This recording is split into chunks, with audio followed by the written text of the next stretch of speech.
ഇത്ര നേരം കേട്ടല്ലോ, ന്യായം പറഞ്ഞാൽ ഇത്ര നേരം കേട്ടു. ഒന്ന് നിങ്ങൾ പറഞ്ഞത് നിങ്ങളുടെ വണ്ടി നോക്കുക.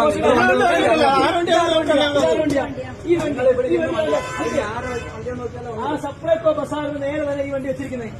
ഇതൊരു സർക്കാർ സ്ഥാപനമാണ്. നീ വീഡിയോ എടുക്കും.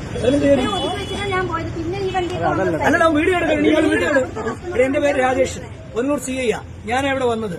ഇവിടെ obstruction of parking, people bazaar, Supplyco സർക്കാർ സ്ഥാപനം, അതിന് മുന്നിൽ വാഹനങ്ങൾ നിർത്തി വെച്ചിരിക്കുന്നു. അത് പറഞ്ഞ് ഞാനാണ് ഇവിടുത്തെ SI പറഞ്ഞു വിട്ടത്. മനസ്സിലായോ? അയാൾ വീഡിയോ എടുത്തു. നീ എന്താ അസന്മാർഗീയ കാര്യങ്ങൾ വല്ലതും കാണിച്ചോ? പിന്നെന്ത് കാര്യം പറഞ്ഞതേ ഉള്ളൂ. നമ്മൾ അതല്ലേ നീ കാര്യം പറഞ്ഞതല്ല, നീ മൂപ്പിച്ചാണ് വളരെ മോശം കാര്യം തന്നെ. ഞാൻ സാറാ പറഞ്ഞത്, കാര്യം തന്നെ പറഞ്ഞത്. കാര്യം അതാ പറഞ്ഞത്. സാറിന് വീഡിയോ എടുക്കാം, നമുക്ക് വീഡിയോ എടുക്കാം. പൊതുജനങ്ങളുടെ നമുക്ക് എടുത്തോ, ഞാണ്ട് വീഡിയോ എടുക്കും. ആയിക്കോട്ടെ സഹോദരി, നിങ്ങളുടെ വണ്ടിയാണെന്ന് നോക്കിയല്ല ഇവിടെ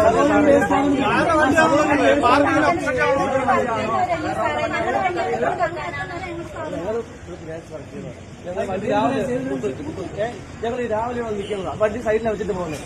വണ്ടി എടുക്കാതെ കൊണ്ടാണ് ഇവരെല്ലാം ഇവിടെ തടിച്ചു വെക്കും. സാറേ 8:45 ഇവിടെ വണ്ടി കൊണ്ടുപോകുമ്പോ വണ്ടി നിരത്തി വെച്ചിരിക്കുന്നു. എന്തുകൊണ്ടാണ് സാർ ഇവിടെ പറ്റാത്തത്? ഇതിപ്പോ വഴിയിലല്ലേ, അവരെ നേരെയുള്ള വഴിയിലല്ലേ ഇരിക്കുന്നത്. പിന്നെ എന്തുകൊണ്ട് മാറ്റി വെക്കാൻ പറ്റാതെ? ഇത് നിങ്ങളുടെ വഴി. സാർ പെറ്റി അടിച്ചു, ആക്കി നോക്കാം. ആയിക്കോട്ടെ. ഈ ഇരിക്കുന്ന വണ്ടിക്ക് പെറ്റി അടിക്കുകയാണെങ്കിൽ സാർ പെറ്റി അടിക്കും. അവരുടെ വണ്ടി കൊണ്ടുവരുന്ന സാധനം ഇറക്കാൻ ഇതിനാ പറയുന്നത് ധാർഷ്ട്യം, അല്ല വേറെ ഒന്നുമല്ല. ധാർഷ്ട്യം, അധികാരത്തിന്റെ ധാർഷ്ട്യം. ഞാനിവിടെ വന്നപ്പം ഇവിടെ 3 വണ്ടി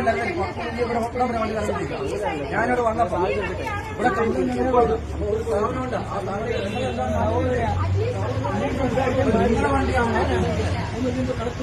സാറേ അഹങ്കാരമല്ല, ഞാൻ കാര്യം സംസാരിച്ചത്.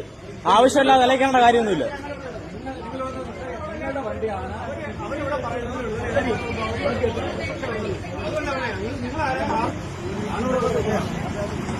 ഒരു വണ്ടി വെച്ചു